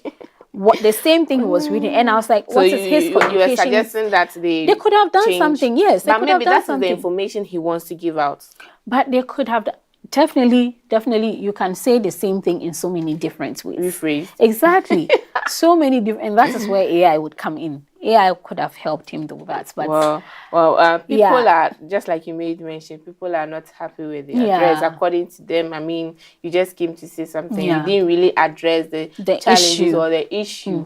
You just want a dialogue with the protesters and what, and then people, what else? People have died out of the protest. People Which have died, we were not looking for. It's just like how the Kenyan protest also started. But it was very calm until the police, according to reports, the police triggered the people and they had to fight for their rights. But you know, in the end, there was some form of action taken, which means that whatever protest that he did, whatever outreach that at least there was some resolution. This was a 10 days protest, right? Demonstration. From started from August. first. Today is 12th. Ended, of course.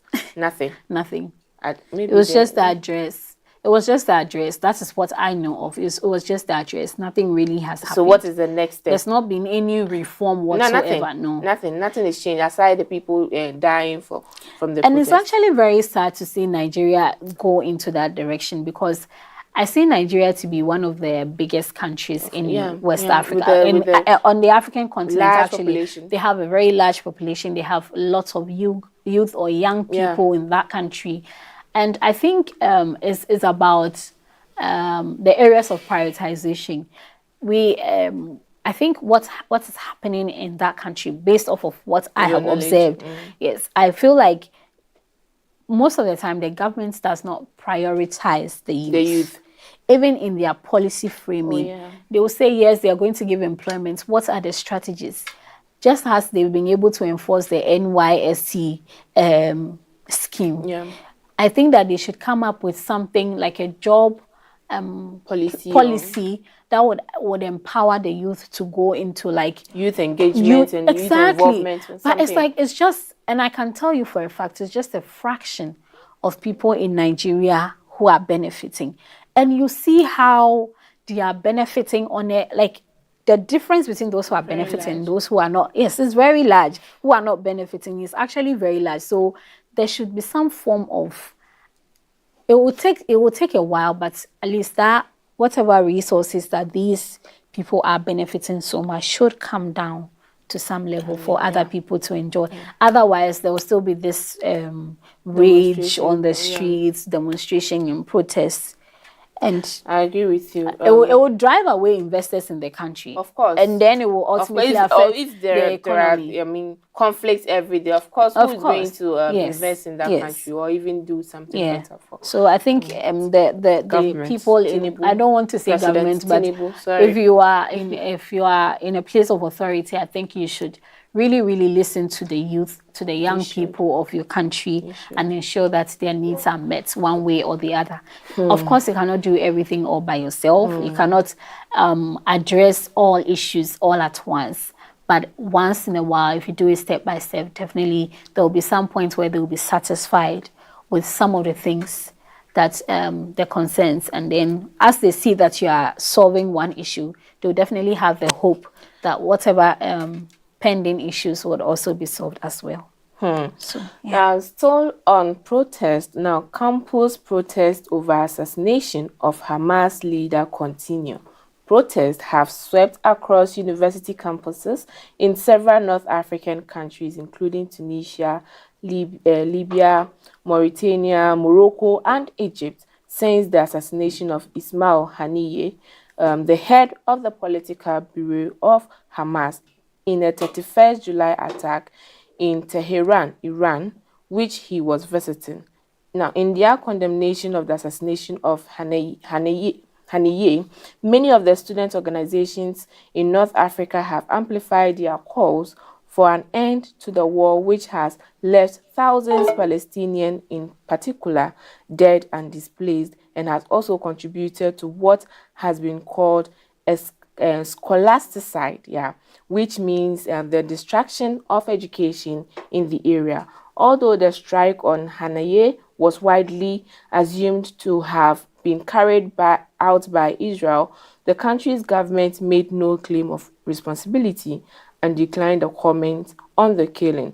The assassination came hours after Faoud Shouk, a senior leader of the Iranian-backed Lebanese group Hezbollah, was killed in an Israeli airstrike in Beirut. Naomi, these are protests on campuses.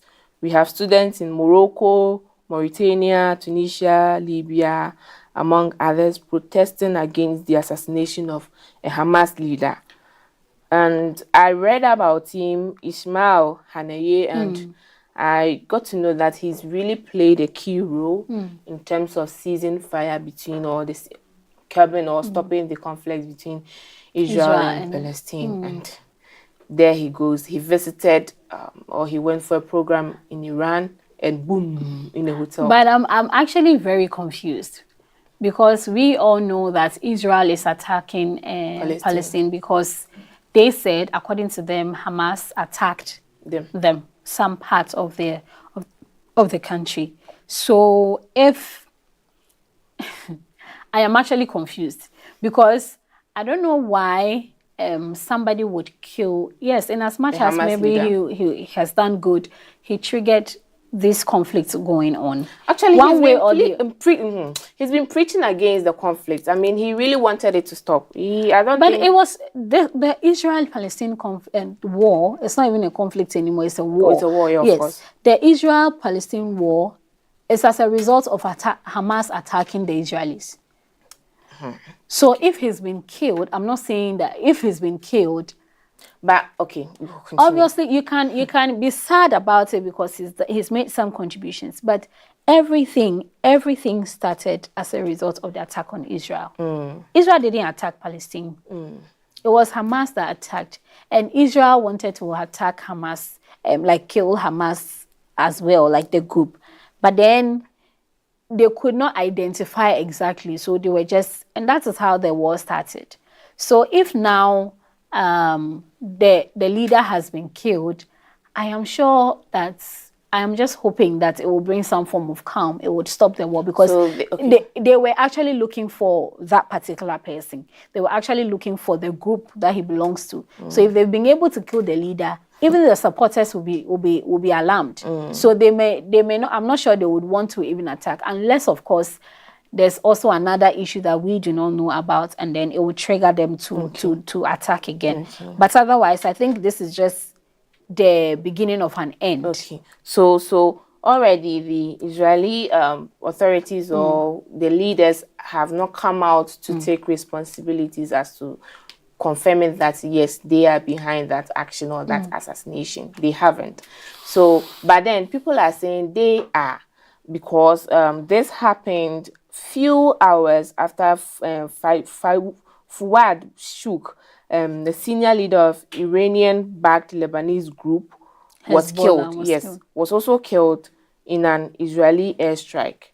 So people are saying, okay, so if this happens to Shuk, then within few hours, Haniyeh is also killed. So they should by just bomb. concede. They should just concede defeat. But okay, so if you are, I mean, you're not really supporting, but students, imagine, we have to really know the story behind it, because students are protesting on campuses, not even in Palestine. Yes. Morocco, exactly. Tunisia, Libya, and others. They are all protesting against this assassination, condemning Israel for that. Obviously, that means, well, I don't know. Probably there's something we do not know. Yes, that means the Israeli or the Israel are really doing things that does not benefit. I mean, everybody is against. Like, we are all angry about it. So, and when you look at the impact, you can see that the Palestinians are like they have the major side effect of this war.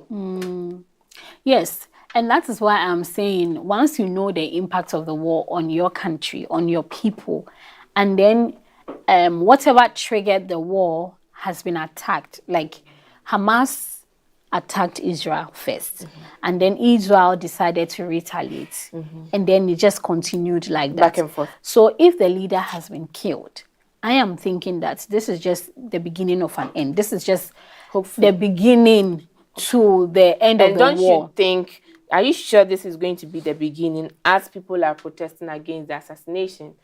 Probably people are somewhere, I mean, planning to also retaliate and kill maybe their leader or... And that is how the war will continue. Because if now Hamas leader has been killed and then another group comes up to say, okay, they are going to now attack the Israelis, then it is going to be a different... It's obviously it's going to be another war, but then it's like, imagine these countries, these other countries who are protesting. Let's say, like Morocco. If Morocco decides to retaliate on behalf of Palestine, then it means another war is going to start. Do you get it? So that's why I'm saying they should look at it from the perspective of this is what triggered the war. I would look at it from that perspective. This is what triggered the war. And the leader has been killed. So why don't we now try and negotiate? Because we are the ones suffering. We are the ones bearing, like we are the ones suffering the most or the more in this too. So I feel like, and I think it's because most of them speak like the Arabic. That is why they are now sort of like, they are all sort of supporting or sympathizing with the Palestinians. But then we should look beyond it and look for a solution to this war. Because it started last year. The world is crying, pleading with Palestine and also Israel to end the war, and that is all what we are all hoping. At least in the next few weeks, we should hear that there's been some negotiations to cease fires, right? Yeah. Right, we'll go for a quick break. When we come back, we shall dive into sports. The CGC show is back on your screens. This season on the CGC show bring you nothing short of interesting and of course educative interviews. We are going to delve into the areas of technical and vocational education and training, TVET. We will get interactive with our professional and well-experienced guests to educate us on how to attain the career path you have been dreaming of in TVET. On the show, we focus mainly on highlighting career opportunities and job prospects available in the program you are studying or yet to read at the tertiary level. Better yet, we help you understand that whatever venture you are in can contribute to the economic development of our beautiful continent. Join me, Mr. Ko, on the CGC show on AAU TV as I engage experts and professionals to help build and nurture your career. The CGC show, your trusted pathway to your dreams.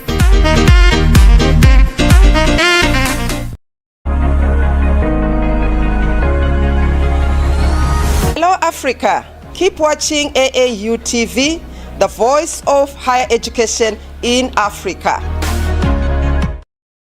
This program is proudly sponsored by Vena Mineral Water, Share the Love, and Bigo Drinks.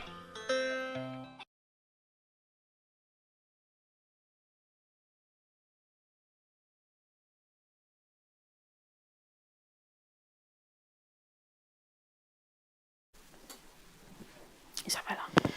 You're welcome back from the break, and in sports, today we'll be looking at the closing ceremony of the Olympics Games, which happened yesterday night, right?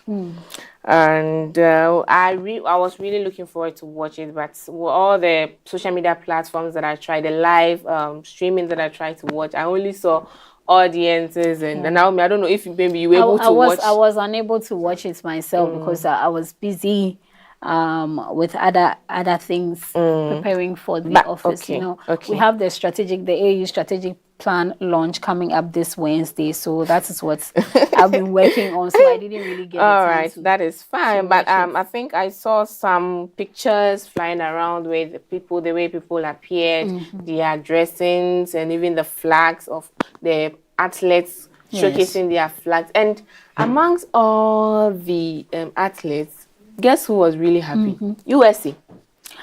You can see the way they were jubilating. They won a lot of course. They took home a lot According of to the table, the medals table, they have 126 medals, and out of these, 40 are gold medals, 44 silver, and then 42 bronze. And they placed first in terms of achieving the medals. They had 126 medals. Imagine. Just from, and the gap, second is China.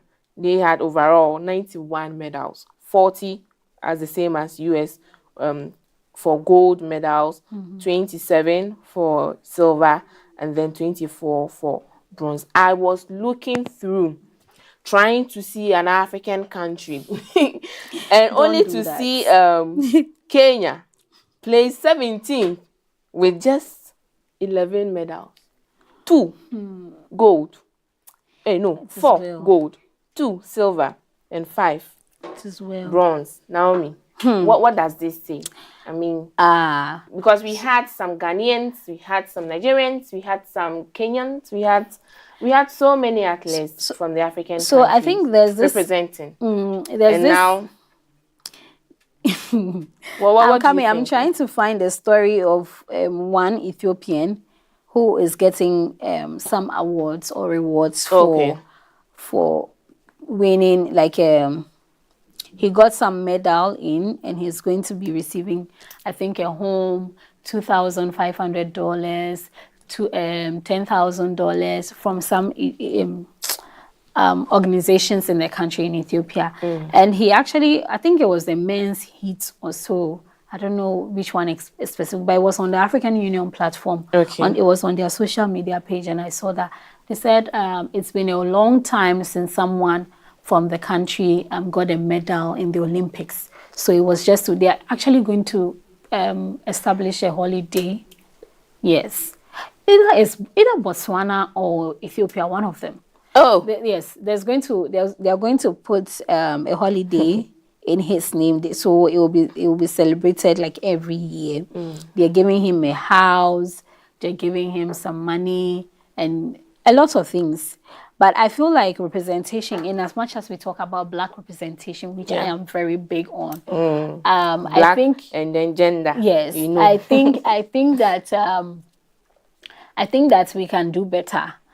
Despite the fact that we are always saying, we are always looking up to, like, most of these sports games came from the Western world or from Europe, and so we are sort of like learning everything from scratch. I still think that it's high time we put that thought behind us and then push for excellence. Yeah, we try to get on these platforms, but then we get there and it's like you cannot match up to the delivery of these people from the European countries or from the Western world. So I think it's high time that we do not just look at it from the perspective of, oh, we are going to be there, or We Ghana should is going try to be to achieve represented. something. Exactly. At the end of the day, you should bring home something. You should bring home at least a silver medal. Oh, bronze is the third. I mean, bronze is third place. Come home with something.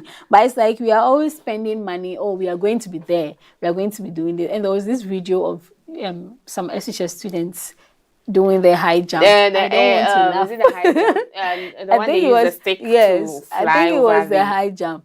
And I was like, so this really proves that we are not really training our athletes. No, we are not, because from when they began the Olympic Games, I was really following, especially with the Ghanaian athletes. I was really following the 100x4 runners, the high jump lady, and all that. I was really following, only to see that we were disqualified along the way just because they didn't do the rule, like they didn't really do what was supposed to be done.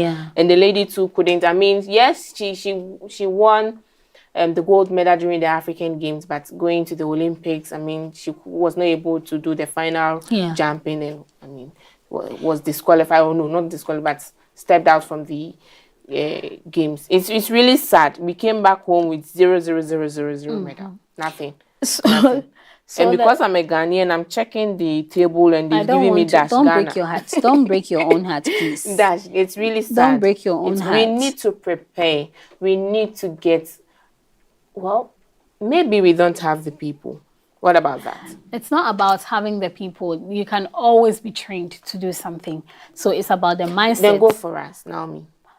I can do sports if they include Back in school, what were you doing? If they include Ampe, I can do it. Oh, really? Of course. If they do Ampe, that is what I can do. And I can ensure to like learn more to be able to represent Ghana and bring home the gold medal for Ampe for Ghana. Yes. But those other sports, I don't do them. There are people, that's what I'm saying, there are people who do them. Yeah. If you're a hockey player, if you're a basketball player, you should not just be a basketball player. I mean, you should always go for the ultimate goal. But it's like, whenever they get there, so far as, or once they've been able to make it there, it's even an achievement for them, because some people didn't qualify. But I think it's about time. We should go beyond going there. Yes, we went beyond just we've been represented. What are you bringing back home? Yeah, because we spend a lot of money sponsoring these guys to go, these athletes to go. There's a developing story actually, which is actually it's quite sad that there's this woman, Jordan Childs, and I'm told that she might lose her bronze medal after court of arbitration for sport rules in favor of 2 Romanian gymnastics. So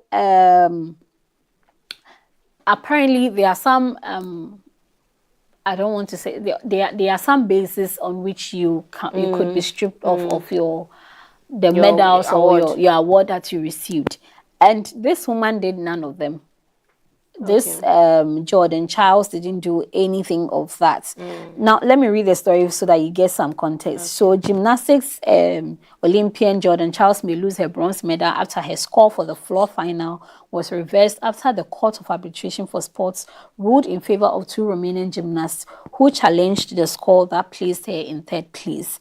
According to NBC Chicago, the Romanian committee argued that a controversial injury from Team USA coaches after the floor final led to an increase in Jordan's score. Okay.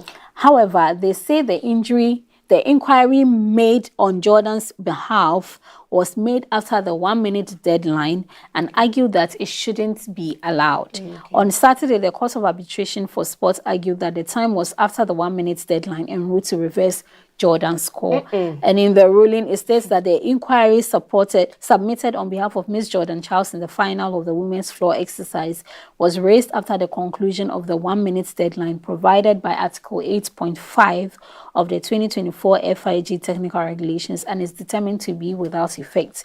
The initial score of 13.666 given to Ms. Jordan Childs in the final of the women's floor exercise shall be reinstated. So they didn't give the final result? No, they did not give. But they're saying that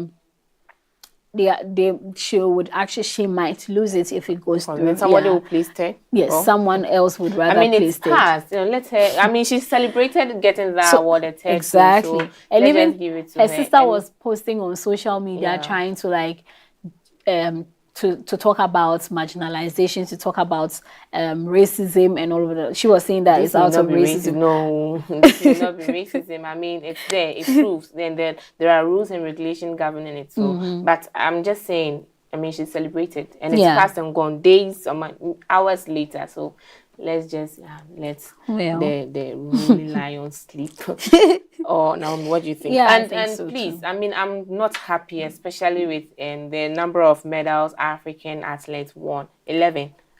For just Kenya, it's really bad. Please, our government, help us provide the resource, train our athletes. We need to make them prepared and really equipped and even happy to showcase their talent and creativity. And I think when that is done, we're obviously going to move forward. Next Olympic Games, Ghana, we are taking about 300 medals. Amen.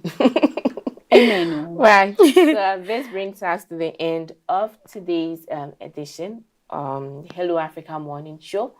Naomi, can you give us a brief overview of what has been discussed? Yeah, so today we talked about the First Lady Tinubu calling for gender equity in education. We talked about the ACE Impact Shrine or doing their best in advancing higher education inclusivity with the University of Ghana's assistive tech boost. We also talked about the African experts gather in Addis Ababa in drafting the new TVET strategy, where AU was represented by Mr. Schneider and Kuma in this initiative. There's also some protests ongoing in Lagos. We mentioned that Lagos protesters are holding some candlelight vigil for victims of cost of living protests. And UNICEF also warns of child protection crisis in Sudan amid the famine and conflict. In our news portal review, we did a bit about, we talked about the AU launching the first African-wide universities research archive.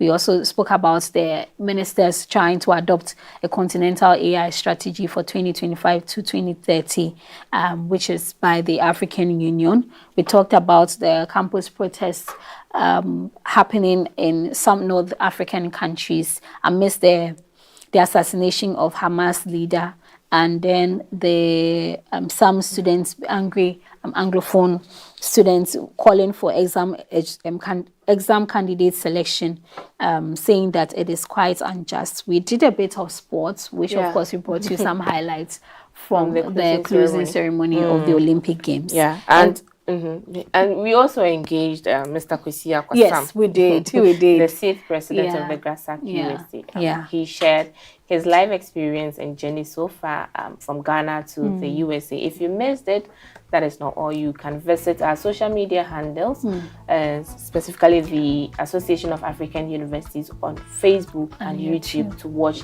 the full discussion. And thank you for joining us today. Remember that this program is proudly sponsored by Vena Purified Water and Bigo Drinks. My name is Isabella Tetahina, and I've been here with my co-host Naomi Dakon. Thank you for joining us. We'll see you same time next week. Have a great week. This program is proudly sponsored by Vena Mineral Water, Share the Love, and Bigo Drinks.